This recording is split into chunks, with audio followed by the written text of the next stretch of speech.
If there's ever been a time for Australia's ABC to shed some weight, the time is now. Once honoured for their impartial approach to reporting, the news division has descended into a most unlikely hell.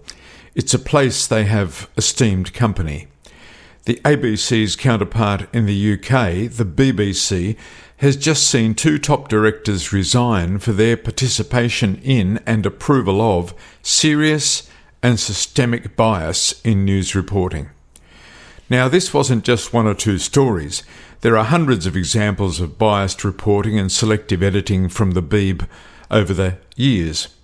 The one that saw the resignation of the bias bosses, however, related to the selective editing of a Donald Trump speech from January 6, 2021.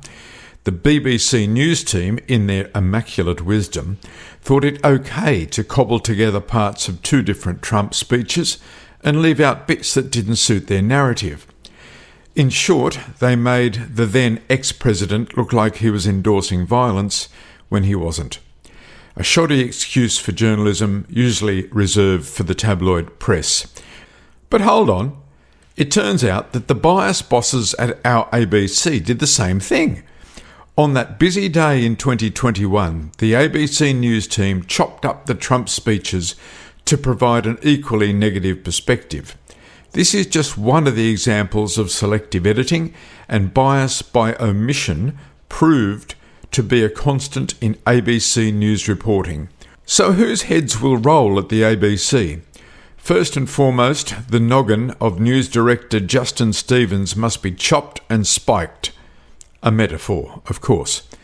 His weasel word excuses for bias and inaccurate reporting in the past, especially his obfuscation in the Heston Russell inquiry, were sickening. How many times must an individual sincerely apologise before we realise his failures are not simple mistakes but blatant intent?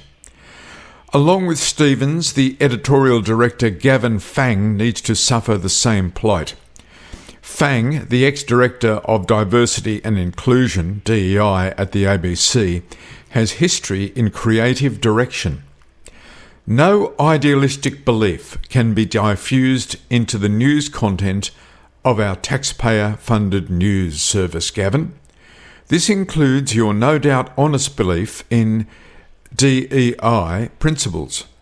Impartial, objective journalism free from outside influence is what the ABC Charter demands. It's what the public is not getting. The third beheading is a class action, I'm afraid. Nothing happens at the ABC without board approval with the assistance of the advisory committee. The ABC board, according to the Charter, must be independent and carefully monitor all aspects of ABC performance, including the news division. Laura Tingle is the ABC staff elected director on the board. Enough said.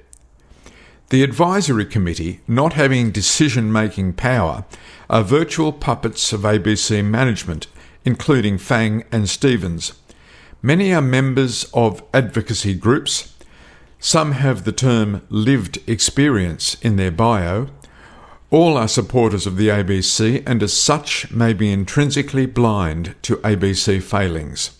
This is obviously the case. The board have either been asleep at the wheel or complicit in the bias displayed by the news division. My communication with board chairman Kim Williams indicates it could be more the former, an unwillingness to face the facts rather than a directive.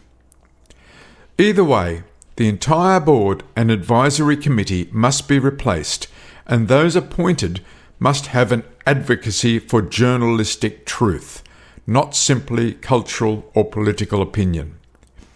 Advocacy can be a part of other ABC programming, yet never in news.